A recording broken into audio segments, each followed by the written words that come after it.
If you thought Wicked for Good was already underperforming at the box office, you haven't seen anything yet. Get ready, because this film is flatlining so hard in December, it may actually be headed for flop territory after a meteoric rise. Or is it crash?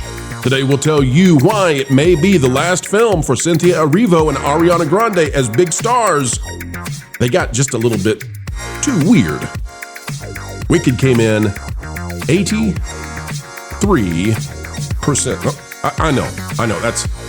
That's hard to even wrap your head around. I got it. 83% lower.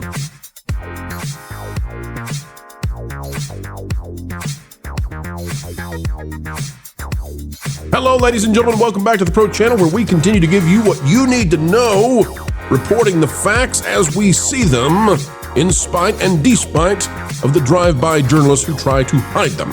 Folks, as we dive in today, click the like button. This is one of the biggest stories in entertainment, but you will find it nowhere else. Out of Deadline, I want to show you what they're actually reporting. Universal's Wicked for Good has crossed the $400 million mark globally, now with more than $407 million through Wednesday worldwide. Hurrah! Huzzah! Look at them. They're posting the little celebrations down here. $400 million! The first one made $750. They need to get back to that, and it's looking like it's not going to. Nancy Tartaglione out of Deadline is praising it as well. Wicked for Good swoops past $400 million. Oh, they're so excited. Tell us about it, Nancy. Universal's Wicked for Good has crossed the $400 million mark globally, now with more than 407 through Wednesday. Of that, 278 is from domestic and 129 from the international box office. It's the 15th movie of 2025 to reach the 4th-century milestone and the 12th among Hollywood titles. Again, they're so excited. They want you to know everything's A-OK. Bring us more Wicked. Give us more Cynthia, more Ariana. We need their brand of strangeness on the silver screen. Oh, wait, that's about to stop. That's because you all stopped going. Can I tell everybody just a little secret as I get to explain this flatlining that you can see here in the chart? And it really is. I mean, this is embarrassing to Hollywood. This is embarrassing to Cynthia, to Ariana, to everybody at Universal. This is just not only financially humiliating, but really it's a testament to the idea that, you can only be so strange to such degrees before people will turn you off. And this is something a lot of social media commentators are going to have to figure out real soon as well. And that is, you can only dabble in the bizarre so far before people have had enough and they have to tune you out. There's a certain proclivity that people have for strangeness. What is the opportunity cost, ladies and gentlemen of the jury? What is the opportunity cost of casting Cynthia and Ariana, who were so strange in the first film and are so strange in the second film? Not the films themselves, but actually in the PR push. To the point people couldn't get over it. They keep, and it has nothing to do with race. It has nothing to do with any of that kind of stuff. It has to do with their demeanor and the way they present themselves, the crazy long nails, playing Jesus at the Hollywood Bowl, as a woman. And it's just everything they have done would be the exact opposite of what you would believe to be the way to promote a film. But people gawked at it. We looked at it. How much of that now can we say is the same thing that people do when they drive by a wreck on the interstate and you slow down to see what it is that has held you in the grasp of its delay for the last hour or so, and you slow down to take note of it before you speed away? The first Wicked was pent up, dramatic demand.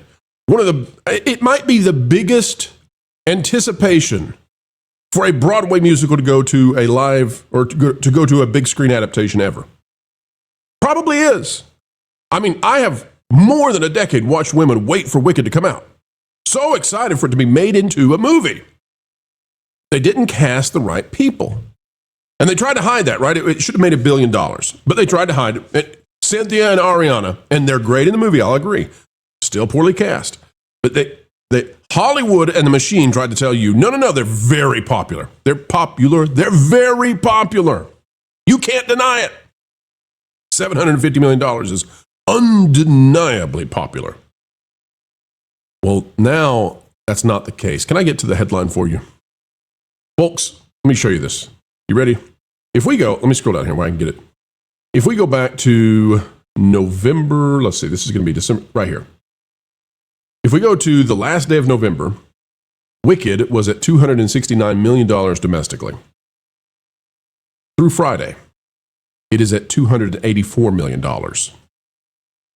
Throughout the entire month of December thus far, this film has made $15 million. Wicked at this point should be making $15 million per day. We're including a Friday.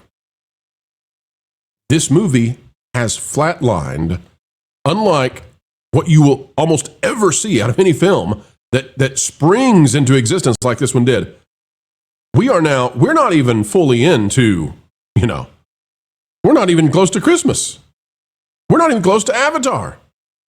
It's dead. It's dead, Jim.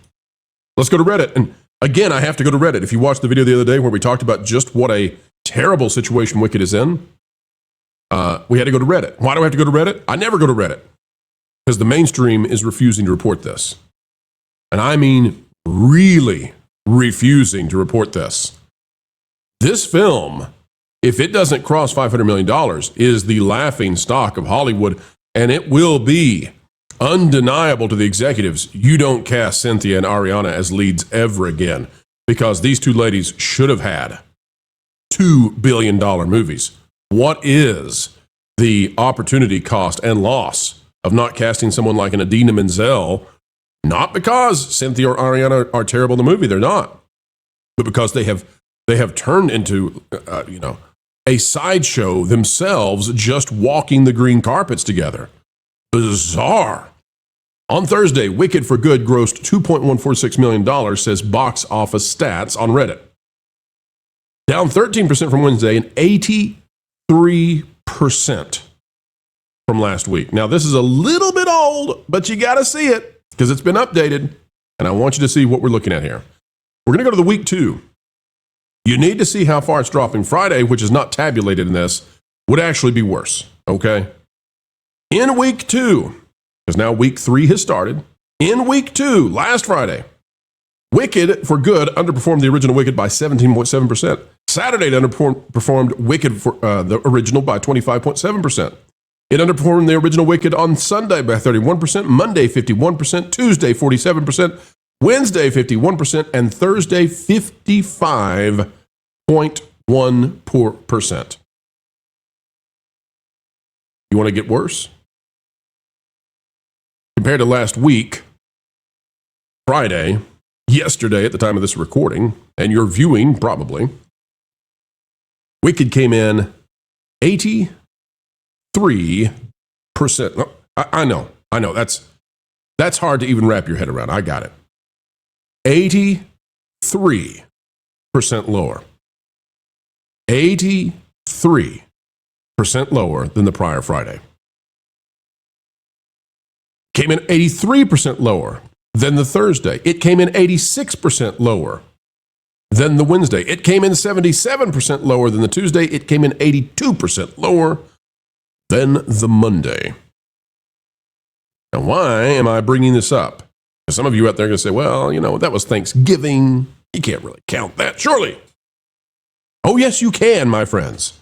Because you can take off 2 of those days. You say, well, Black Friday shouldn't count. Or you can say Thanksgiving really shouldn't count. But an entire week of this film is toast. And we can go over a host of reasons. And we told you this the entire way. What is Universal doing, releasing this right up against Zootopia? But if you'd said, hey, Wicked is going to be wiped out by FNAF, Five Nights at Freddy's? Folks, come on. And Five Nights at Freddy's, is not doing as well as it did the last time. I know many of you out there are defending it, and I appreciate that, and I'm not trying to be negative about Five Nights at Freddy's. That's not what this video is about at all. But economically, it's not as powerful, as potent, for whatever reason. I know there are reasons, good reasons. But Wicked is woefully underperforming in Hollywood. Go Google this, folks. Go Google it. Look it up for yourself on this Saturday. What else are you going to do? It's cold and rainy and snowy outside in most parts of the country. Our friends in Arizona right now say, what are you talking about, bro? It's beautiful. Go Google it. See if you can find anybody else talking about this. Cynthia and Ariana have done such damage to themselves with their PR play. And we were told that this was something people wanted. It was popular. They're setting a new trailblazing path for celebrities. Give me a break. They broke this movie. The pent-up demand made $750 million happen at the box office for the first one. And their weirdness and the timing of this film and the lackluster, depressing state of what the movie tries to state as its modus operandi, the second piece of depression, may struggle to make $500 million, 250 lower, may struggle to hit that. And it's because it turns out you can only be so weird, so wicked for so long. All right, folks, click the like button, share, subscribe, click it, stick it to the algorithms. It is the notification bell. Drop a comment down below. Let us know your thoughts on all of this. We cannot wait to spend more time with you. If we don't have that subscription earned yet, by golly, come back and see us again. We're going to get back towards getting your subscription again. All right, until the next time, keep learning, keep growing, and as always, keep having fun.